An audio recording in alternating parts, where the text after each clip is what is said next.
Good morning students. तो अभी अपन जो फॉर्मूला था वो फॉर्मूला मैंने आपको बताया था sigma upon Y plus two E upon R कैसे है उसको अपन डिराइव करते हैं। मैंने दो डायग्राम बनाए हैं, इसलिए बनाए कि आपका टाइम थोड़ा सा बच जाए। पहले वो सेक्शन है जब आपने कोई भी बेंडिंग अप्लाई नहीं की है उसके ऊपर, तो बेंडिंग अप्लाई नहीं किया तो कोई भी shear stress bending stress moment apply नहीं किया तो स्ट्रेस डेवलप नहीं होगा। यहाँ पे आपने जब मोमेंट अप्लाई किया तो उसके बाद बेंडिंग स्ट्रेस किया गया। तो पहले देखोगे कि एन एंड आपके न्यूट्रल एक्सिस है उससे कोई वाई डिस्टेंस पे ईएफ आपने कोई सेक्शन लिया है, तो सेक्शन में आप देखोगे एन एंड है वो ईएफ के बराबर ही होगा, क्योंकि अभी तक कोई भी आपने मोमेंट अप्लाई नहीं किया, वो किसके इक्वल होगा, आर थीटा। ठीक है, अब अपन बात करते हैं किस बात की। अब देखते हैं नेक्स्ट, जब आपने मोमेंट अप्लाई कर दिया, मोमेंट अप्लाई करने के बाद आप देखोगे कि इस बॉटम सरफेस पे तो आपको दिखेगा कि क्या हुआ है, टेंशन हुई है, इस पे क्या हुआ, कंप्रेशन। तो जो ई बेस एफ बेस है, अब की बात ई बेस एफ बेस उसकी वैल्यू कितनी हो जाएगी, R plus Y theta. R plus Y और जो एंगल होगा थीटा, ये R plus Y two theta. क्योंकि आपको पता है कि कोई भी सर्कुलर पार्ट होता है उसके लिए अगर आपको उस सेक्शन की वैल्यू निकालनी होती है ना, उस आर की वैल्यू निकालनी होती है, आप कैसे निकालते हो, ऐसे निकालते हो, तो क्योंकि रेडियस इनटू एंगल। ठीक है, अब आप देखो कि change in length of element, change in length of element, element की लेंथ कितनी चेंज हुई आप देखिए, बताइए। पहले अब ई डेस एफ डेस होगी, बाद में पहले कितनी थी ये, तो देखा R plus Y theta minus R theta, multiply करेंगे R theta plus Y theta minus R theta, R theta से आर थीटा कैंसिल, इसका मतलब चेंज कितना हुआ, वाई, लेंथ में चेंज कितना हुआ, वाई थीटा। अब देखिए लॉन्गिट्यूडिनल अगर स्ट्रेन की वैल्यू निकालने की कोशिश करें तो लॉन्गिट्यूडिनल स्ट्रेन कितना होता है, change in length upon original length, ठीक होता है, change in length upon original length. तो चेंज इन लेंथ कितना है, वाई थीटा, ये आपने किया स्ट्रेन में, मैंने आपको बताया भी है ना। तो चेंज इन लेंथ कितनी है, वाई थीटा, ओरिजिनल लेंथ कितनी थी, R theta, Y upon are.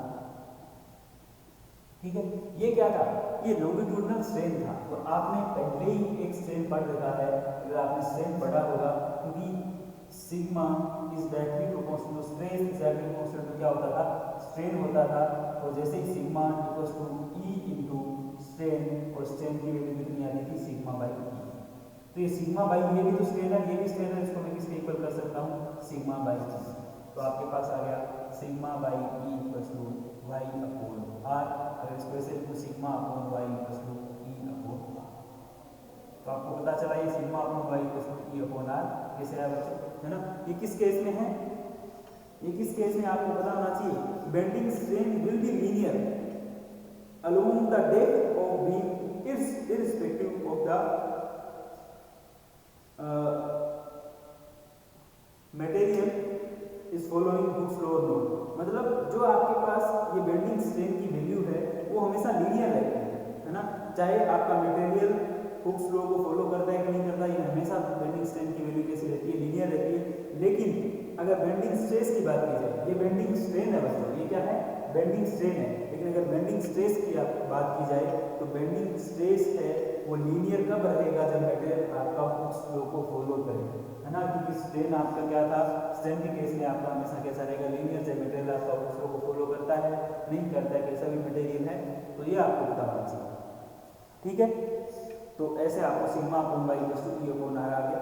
अब देखते हैं force and moment sharing in case of bending, कि ये तो है आपका सिंपल सा, लेकिन कितना मोमेंट और कितना अगर बात किया जाए बेंडिंग स्ट्रेस देखा जाए, तो बेंडिंग के केस में फोर्स और मोमेंट शेयरिंग क्या होता है और कैसे उसके अपन वैल्यू निकालते हैं। क्योंकि एग्जाम में क्या होगा, आपको एक सेक्शन, मान लो आपको रेक्टेंगुलर सेक्शन दे दिया, अब उसमें से कुछ सेक्शन को क्या कर देगा, वो भेज करके दे देगा कि इस सेक्शन ने कितना बेंडिंग स्ट्रेस शेयर किया, है ना। आप उसकी वैल्यू बताइए, बेंडिंग स्ट्रेस की वैल्यू बताइए, तो बच्चों वो निकालना काफी जरूरी है। तो देखिए आपको भी कोई भी सेक्शन का पता है, जैसे आपके पास ऐसा कोई सेक्शन है, ये वही आपके पास सेक्शन, हेडिंग क्या है, हेडिंग देख लीजिए, फोर्स एंड मोमेंट शेयरिंग।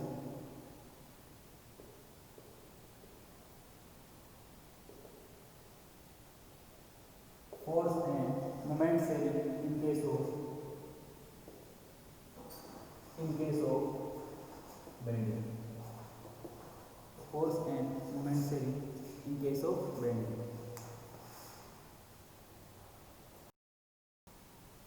तो देखिए force moment sharing in case of bending, तो आपके पास यहाँ कोई आपने एरिया ले लिया कितना डी, तो समझने की कोशिश करना बहुत ही इंपॉर्टेंट है और न्यूमेरिकल इसमें से एक आता है तो आपके एग्जाम में आएगा। यहाँ मान लो कि कोई कहाँ है, ये क्या है न्यूट्रल एक्सिस, ठीक है बच्चों।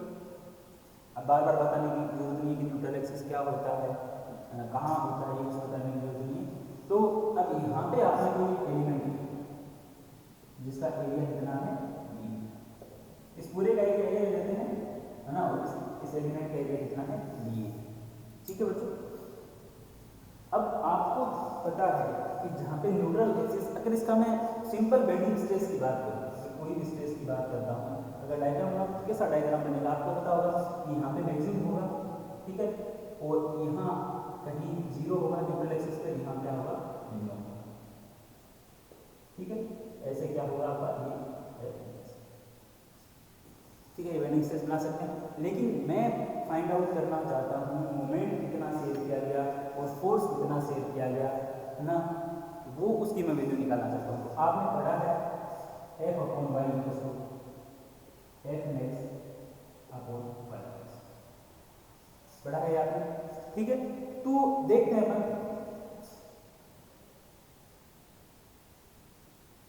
इस एलिमेंट के ऊपर स्ट्रेस कितना है, बेंडिंग स्ट्रेस कितना है एफ, ठीक है।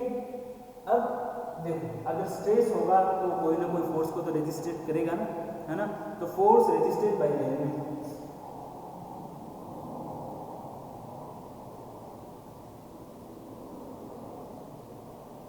एफ आपका क्या है कि स्मॉल एफ लिखा है, स्मॉल एफ को मैं किससे लिखता हूँ आपको पता होगा स्ट्रेस से, बेंडिंग स्ट्रेस से, और ये एलिमेंट कुछ ना कुछ फोर्स तो रेजिस्ट कर पाएगा, तो फोर्स रेजिस्टेड बाय एलिमेंट कितना होगा आपको पता होगा एफ इनटू डी, होगा कि नहीं होगा।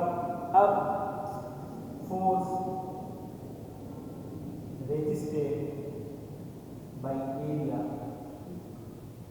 ये एरिया ने कितना फोर्स रेजिस्ट किया बच्चों, तो आप क्या कर दो एफ डी का इंटीग्रेशन कर दो। बचपन से आप करते आ रहे हो, आज के 12th में 11th में 10th में हर जगह आपने पढ़ा हुआ कि कोई भी आप एक स्मॉल एलिमेंट लेते हो, अगर उसका टोटल आपको निकालना है तो आप क्या कर दो उसका इंटीग्रेशन कर दो एफ डी, और यहाँ से आप एफ की वैल्यू बताओ कितनी होती है, F max upon Y max into Y, तो यहाँ पे ये वैल्यू पुट कर दो F max upon Y max और अंदर होगा वाई इंटू टी। तो बच्चों ये कितना होगा force resisted by area A, ठीक है। तो अगर इस एफ डैश की मैं वैल्यू निकालना चाहता हूँ तो एफ डैश की वैल्यू कितनी आएगी आप खुद बता दीजिए, ये होगा F max upon Y max और एरिया पूरा होकर कितना हो जाएगा ए, और वाई का इंटीग्रेशन करूँगा मैं बताओ तो ये आ जाएगा वाई बार, ठीक है। तो ये आ जाएगा आपका वाई बार। अगर वाई बार आपसे पूछा जाए कि वाई बार है क्या, वाई बार है centroid distance of area A from neutral axis. Y bar क्या है, centroid distance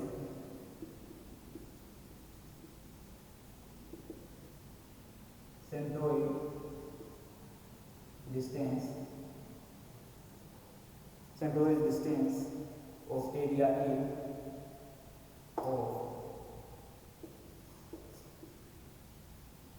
of area A from neutral axis, ठीक है।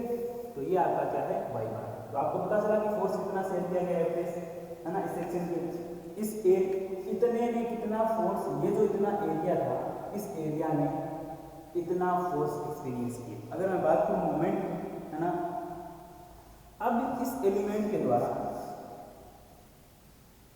मोमेंट रेजिस्टेड बाय एलिमेंट, इस एलिमेंट ने कितना मोमेंट रेजिस्ट किया बच्चों खुद बताओ। मोमेंट क्या होगा, मोमेंट होता है force into area, force into perpendicular distance.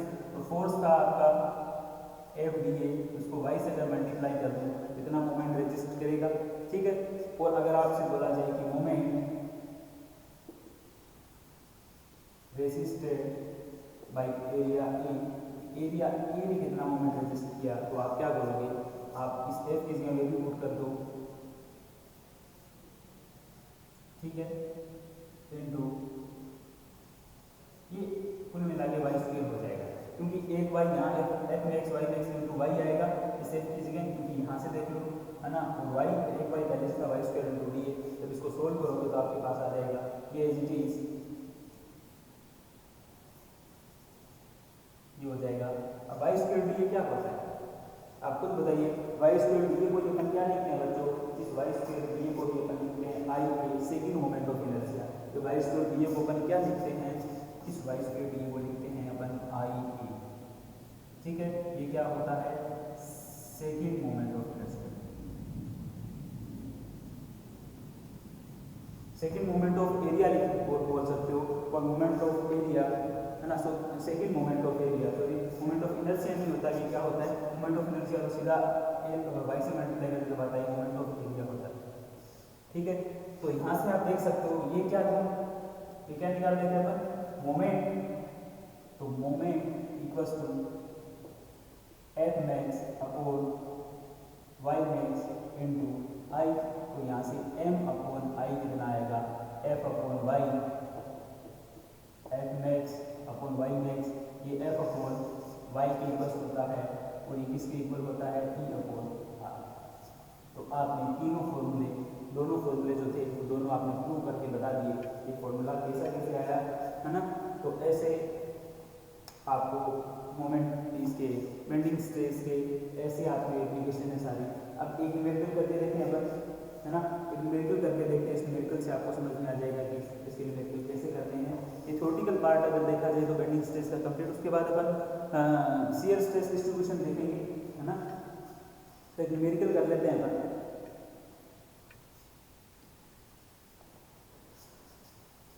एक न्यूमेरिकल करते हैं।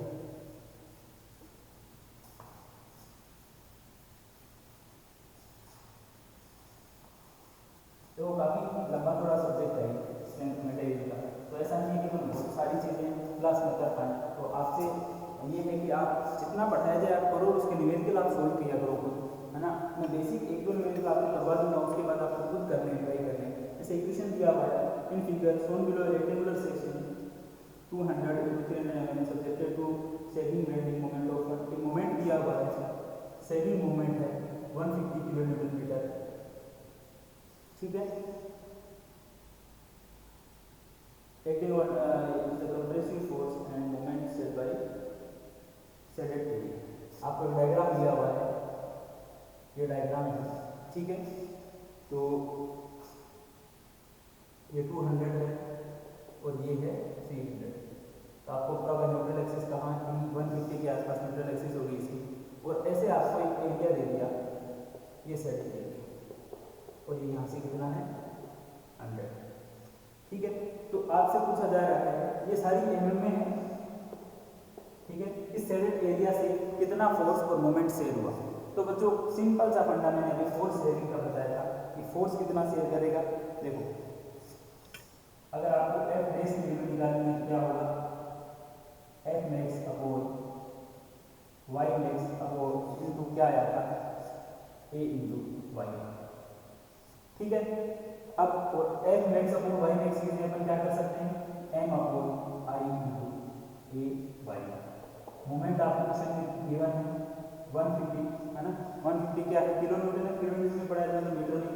अब एरिया है, इसका एरिया कैसे निकालोगे बच्चों बताओ, ये 0.2 ये 0.1, क्योंकि mm को मीटर में चेंज करेंगे तो कितना आएगा 0.2 मीटर आएगा, ये 0.1 मीटर आएगा, तो 0.2 इंटू 0.1।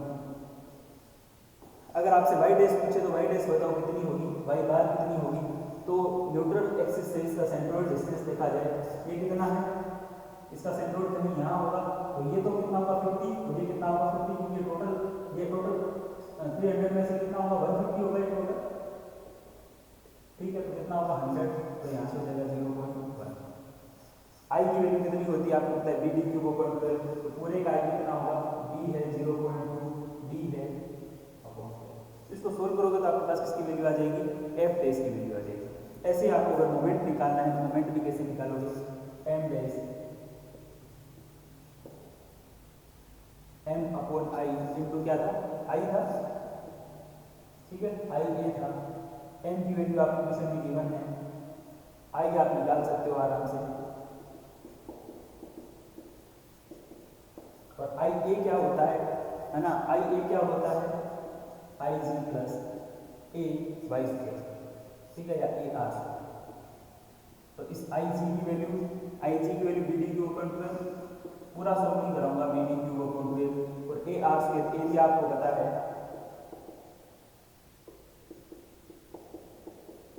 और ये आर कितना है 0.1 का। इसको तो सोल्व करोगे तो आपके पास क्या आ जाएगा, मोमेंट आ जाएगा। ठीक है बच्चों, तो ऐसे अपन इसके क्वेश्चन सोल्व करते हैं कि इस शेडेड एरिया की वजह से कितना फोर्स और कितना मोमेंट इसने शेयर किया, तो अपन इजीली इस तरीके से निकाल सकते हैं। ठीक है, और भी क्वेश्चन आप करके देखना, हो जाएंगे सारे, कोई दिक्कत वाली बात नहीं है। अगर तो ट्राई करते रहना, क्वेश्चन नहीं आए तो मेरे से पूछ लेना, है ना। तो आज की क्लास में अपन इतना ही पढ़ेंगे। अब नेक्स्ट है वो शेयर स्ट्रेस के बारे में अपन देखेंगे, है ना, वो नेक्स्ट क्लास में देखेंगे। अभी के लिए बस इतना ही। न्यूमेरिकल आप कोर्स सोल्व करके देख लेना, आसान है, ज़्यादा हार्ड नहीं है। Thank you.